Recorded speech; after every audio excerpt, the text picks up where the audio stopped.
Andromeda and the Milky Way will all collide one day. So I think that's saying something there. So that's going back a little bit, and it's giving us a preference for what some of these races are coming from. And I'll go ahead and turn this over now to Corey and let him say, because what he told me earlier really blew me away, and it was very cool. Well, you know, and we're not just talking about black extraterrestrials. We're talking about a whole range. There are as many different colors, there are many more different types of beings, human, like us beings, out there in our local 52 star cluster. If you go to Google and you look up our local star cluster, you'll see there are about 52 stars, and we're pretty much in the center of that, which makes us in a very coveted area. It has to do with major stargates where you can travel from galaxy to galaxy, being there. So it's a very coveted area. So negative ETs have come in for a long time to control the beings and that mega gate.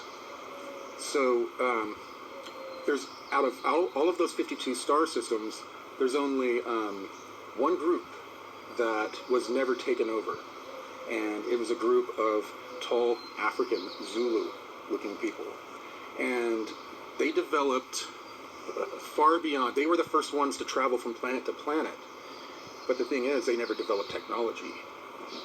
They developed a spiritual shamanism type technology. They used crystals and other types of stones and even plants and stuff to focus their abilities. We talked earlier about how we've discovered that we're held together, our atoms and electrons, they're all held together by many black holes. And those black holes are what hold us all together, and what pretty much holds everything in matter and reality together. And these beings learned how to collapse themselves into these little black holes and teleport through what we call the cosmic web, and teleport to other locations. So they were going to other planets, setting up commerce and trade without ever developing technology like a spaceship. And the reason they were never taken over by the reptilians, a very strong psychic group, a very negative group, is because they had developed themselves spiritually and psychically to a point to where the Draco would come in to their star system, and they would cause confusion, mental confusion among the Draco, which is a major feat because they are a higher density group of beings that have very strong consciousness and abilities with telepathy. But they would overcome these groups, make them attack each other, many different methods like that. That was more of their method of warfare. But because of those abilities, they were never taken over. That was the only star in the local 52 stars cluster. And the 52 stars, so could you explain that a little bit, and and also maybe what the height of these particular beings were? Yes, I'll describe them a little bit. Anywhere from 6.5 to 8 feet tall, and some have been described as taller, and look African. Their eyes are just a little bit bigger, and some of them have been described with caramel colored hair, but all of the ones that I had seen, it was short hair, and they were very tall and skinny, and they interact with a lot of shamans here on our planet, or also spiritual types of people. They'll interact with, like, when someone's having a really hard time, they may have a weird dream to where this tall African-looking person, and like feathers on the head, things around the wrist with long wispy grass, dancing these real wild dances to where like they're doing like this weird figure 8, and they're stomping of feet and clapping of hands, and all this really, but it's really a crazy dance. But something happens energetically, emotionally.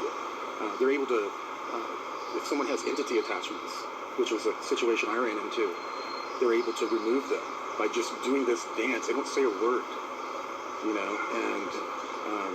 they have the ability to, when people are having a hard time spiritually, emotionally, they're able to do that dance, and people wake up and they feel refreshed and they're able to go about the mission that they were stumbling in.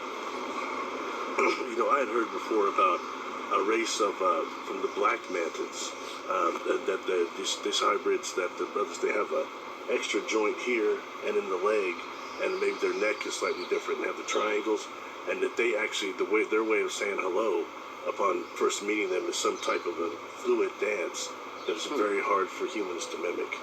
And that's just, so maybe I wonder if there's a connection there. I don't know. I don't know. That's interesting.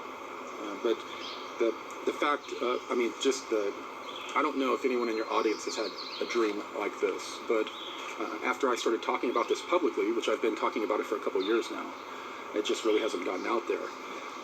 You know, because I don't think people, you know, if you hear about a human-type alien, people want to hear about a, you know, 8-foot-tall, blue-eyed, blonde-haired, angel, you know, kind of being, you know, to go along with their belief system. You know, that, I think, one of the biggest issues, I was shown that apparently there's going to be some sort of solar event that's going to cause the downfall of technological civilization. And after that occurs, they call themselves our cosmic cousins. All of these different ETs, including the African-looking race I told you about, they are all going to fill the skies and come and assist us. I mean, how shocking is it going to be for everyone when they're standing there, the door's open, they're about to drop these little food with parachutes, and they look up and they don't see a blonde-haired, blue-eyed angel. They see a bunch of people of different, you know, brown skin, different skin, you know, I mean, you know, I mean, they're not going to be prepared for that. You know? Well, that's fascinating. It's fascinating. Thank you for sharing that.